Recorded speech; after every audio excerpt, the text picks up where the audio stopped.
296. Déjame que la audiencia toda junta no puede contestar. Milei. ¿Qué tal, Luis? La pregunta, ¿cómo era, Pablo? ¿A cuánto venderías, Javier Milei, un dólar? ¿A 130 o a 296? Hoy no me sacás un dólar ni a trompadas. No me sacás un dólar ni a trompadas. Sos un especulador. A ver, la especulación es parte de la vida misma. De hecho, la especulación de los seres humanos es lo que ha salvado a la humanidad. Porque vos pensás, por ejemplo, en la época, no sé, más remota del ser humano. Igual podemos hablar de historia todo lo que quiera. Quiero que me hable de Batakis y de la economía hoy, por favor. Ah, Batakis, la ametralladora de estupideces. Es una máquina de decir estupideces. Nosotros hemos hablado y hemos señalado que Batakis es parte del problema, no es parte de la solución. Salió a hacer un tour mediático para explicar su visión.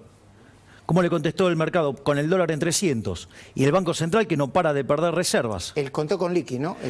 Sí, bueno, está bien, pero es el dólar más fluido que vos tenés, porque es el que haces con operaciones, ya sea con bonos, por ejemplo, si lo haces con acciones de YPF, está arriba de 300 ya.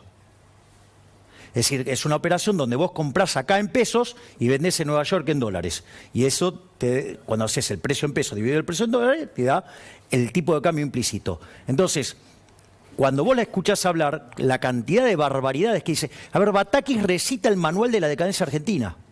Es decir, por ejemplo, para ella, a ver, el máximo disparate. Si hay alguien que podría ser catalogado como un enfermo en el manejo de la economía, fue José Bell Helbar.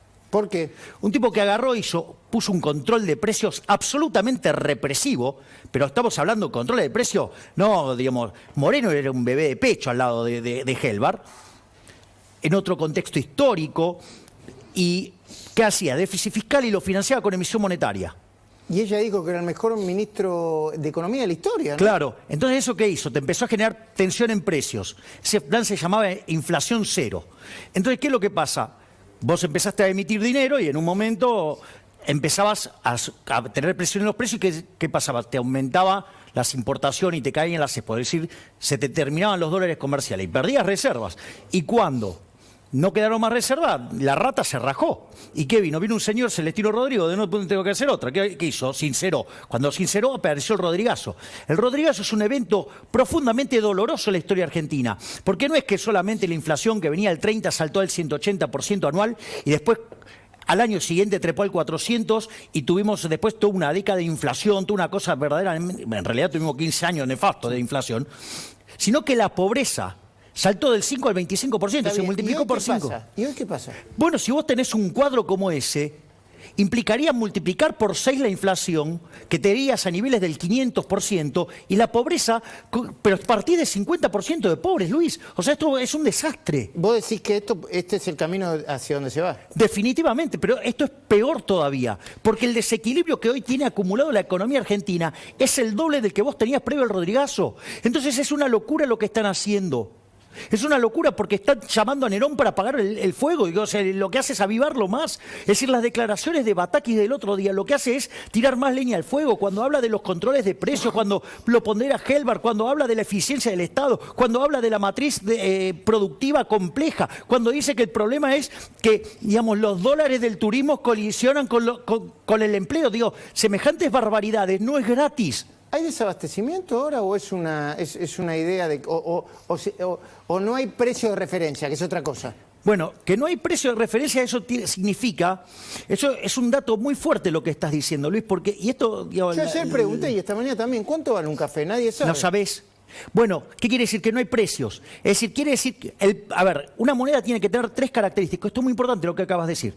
Tiene que ser medio de pago generalizado, eso digo, lo asegurás porque el curso es forzoso. Es decir, si vos no aceptás los pesos, podés ir preso.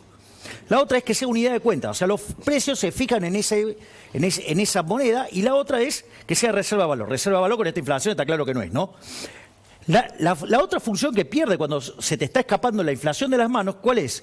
Que deja de ser unidad de cuenta, no fijás los precios, no los determinás en esa moneda. Es decir, no es referencia al peso. Entonces, ¿qué quiere decir? Que no hay demanda de pesos. Si no hay demanda de pesos, estás en la antesala de una hiperinflación. Todas las grandes crisis de Argentina tienen como componente un fuerte deterioro macroeconómico. O sea, eso Lucas Romero fue muy concreto, está perfecto lo que dijo. Sí, mirá, hay despiole político, pero hay despiole político porque tenés toda la economía podrida.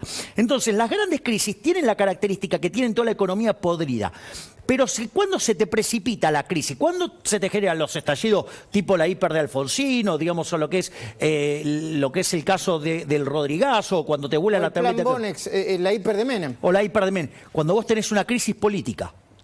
Y acá la crisis política, nosotros lo venimos hablando regularmente. Todo el tiempo están abonando la crisis política. Y cuando vos abonás la crisis política, lo que vos estás haciendo es empujar a que se te caiga la demanda de dinero. Y cuando se te cae la demanda de dinero, tenés una hiper. ¿Por qué? Porque la gente ya, lo rechaza el peso. Fíjate, digamos, distintos economistas diciendo cuánto es el número estimado de inflación. Y qué sé yo, puede ser cualquier cosa. Porque no hay precio. Lo que vos estabas diciendo recién, no hay precio. Nadie sabe. Es decir, entonces la gente que ya empieza directamente a pensar, adivinen que en dólares. No, y además después vienen medidas como que son un parche detrás de otro parche. Te anuncian como si fuera la gran revolución que no se va a poder pagar con tarjeta en pesos las compras que vos hagas en el free shop, ¿no? Eso lo dijo la portavoz Gabriela Cerruti, ¿no? Eso es una resolución, Luis, del Banco Central que se conoció hoy a la tarde. No podés más comprar en cuotas en el free shop. Y con esto no podés hacer más nada en cuotas que tenga que ver con el exterior. A ver cómo lo dijo Cerruti. La ministra dijo, es lo mismo que venimos sosteniendo, en un país en el cual hay que elegir a dónde se dirigen los dólares para qué tipo de importaciones. El gobierno prioriza los medicamentos, los fertilizantes para el campo, las autopartes para la industria automotriz, todo aquello que tenga que ser... que haga que se crezca el trabajo, que crezca la producción, que crezca el empleo, y si es el gobierno y es el Estado y es el Banco Central el que tiene que fijar esas prioridades, nos parece que esas son las prioridades justas. Si usted me pregunta si es más prioritario que puedan importarse fertilizantes para el agro o insumos para la industria o medicamentos que comprar cosas suntuosas en el free shop, sí, efectivamente el gobierno va a priorizar que los dólares se dirijan al agro, a la industria, a la salud de los argentinos y no a las compras suntuosas. El desastre que están haciendo, porque los del café dicen, che, los del café, la gente necesita café ahora. Los medicamentos, si necesita medicamentos, esto también, o sea, un desastre. Esto es una aberración, Luis, es una aberración. En el mundo civilizado nadie piensa así. A ver, vos tenés... El problema esencial de la economía, ¿cuál es? La escasez. Necesidades infinitas, recursos finitos, vos lo tenés que resolver de alguna manera. El sistema capitalista lo asigna. ¿Cómo lo resuelve? Asignando derecho de propiedad y en función de esto se hacen transacciones, se fijan los precios, o sea, el mecanismo de precio como un mecanismo de coordinación, como un mecanismo de asignación de recursos. Ahora eso se rompió. Claro, ¿qué es lo que te está diciendo? No, nosotros no vamos a usar el precio, nosotros vamos a usar ajuste de cantidades, o sea, nosotros vamos a pegarle un garrotazo en la cabeza a la demanda y decidimos a quién le pegamos y a quién no. O sea, vos te das cuenta, lo puedo explicar en términos más técnicos, pero me parece que lo interesante es que la gente me entienda. ¿Esto cómo se resuelve? Se resuelve a garrotazos, eligiendo cuál es la cabeza que vas a romper. No, y hablando de elegir, Lucas Romero, acompáñanos en esto, por favor, y toda la mesa, ¿no? Yo supongo, porque acá hay como dos teorías. Una que Cristina dice cualquier cosa y todo el mundo dice, bien, Cristina, y hay un montón de gente que la vota. Y otros dicen, che, no, ya Cristina no puede decir cualquier cosa. Acá está todo, el oficialismo está en caída y Cristina la siguen viendo como parte del oficialismo, ¿no? Y yo supongo que en esta última semana, aunque no midieron, debió haber bajado la confianza y todo el oficialismo también, ¿o no? Mirá, Luis, te lo puedo sintetizar de la siguiente manera. No hay dirigente del oficialismo que no tenga imagen negativa inferior a 65%.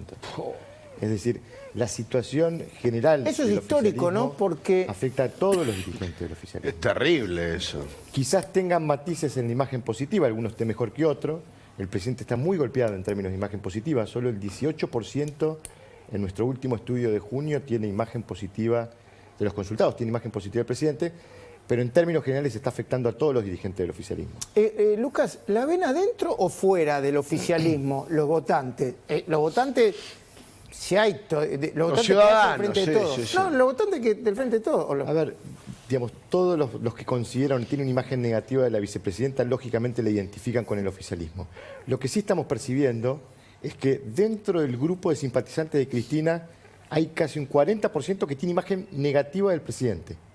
Es decir, la crítica de Cristina está haciendo mella en el presidente. Claro, en la imagen que los ¿Y la propios siguen bancando a Cristina? tienen. ¿Y la siguen bancando?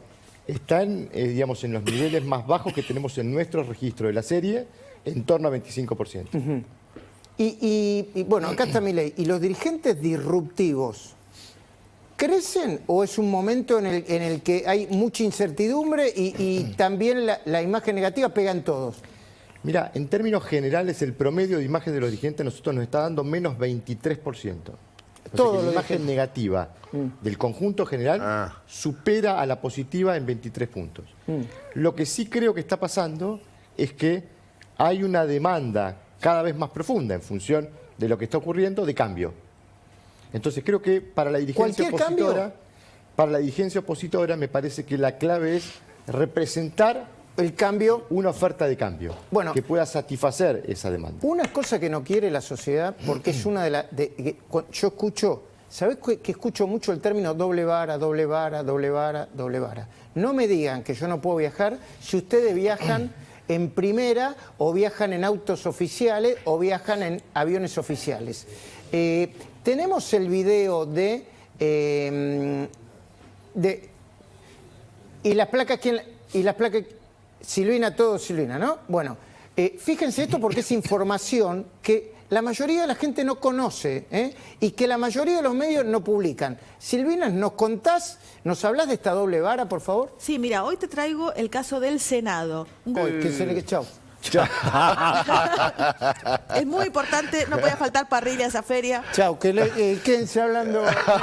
Me voy a la feria. Yo hago una feria que se llama Leer y Comer, ¿no? Pero me voy a la feria Pichincha Libertaria. Tenés que cambiarle el nombre, Majul. Tenés que cambiarle el nombre. A partir de ahora tu feria tiene que llamarse algo pregunta, colectivo. Silvina, ¿cómo fue Parrilli?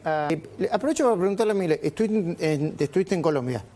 Yo sí fui a dar 3 conferencias a Colombia. ¿Y eso quién lo pagó? Los que me llevan. A ningún argentino le cuesta un mango. No, está bien.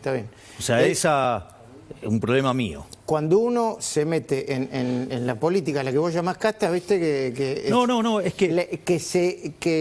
con el tema de los pasajes, viste que las líneas se quedan borroneadas, ¿no? No, digo, bueno, cada vez que yo voy a una conferencia, digo, yo puedo mostrar todos los papeles, o sea, me pagan los que, o sea... Yo sé que hay algunos que les cuesta entenderlo, pero digo así, a mí me pagan por viajar, por dar conferencias, o sea... Javier, perdón, que en los últimos segundos, para esta entrevista, ¿qué estás viendo? ¿Qué puede pasar mañana, pasado mañana o la próxima semana? Bueno, mañana habla Cristina y es un elemento importante. Para mí es un elemento fundamental porque va a mostrar si se precipita o no el Rodrigazo. Pero recordemos esto, hay una frase de Dormuth que a mí me parece muy importante. Las crisis tardan en llegar mucho más de lo que uno imagina. Ahora, cuando llegan, lo hacen a una velocidad muchísimo más fuerte de lo que uno esperaba. Y si esta gente sigue haciendo este tipo de cosas, de fogonear desde la política las crisis y potenciar la caída de la demanda de dinero, la hiper es un dato. Gracias, Javier. Gracias, Luis. Saben que Laura está un poquitito enfermita, ya va a estar con nosotros en cualquier momento.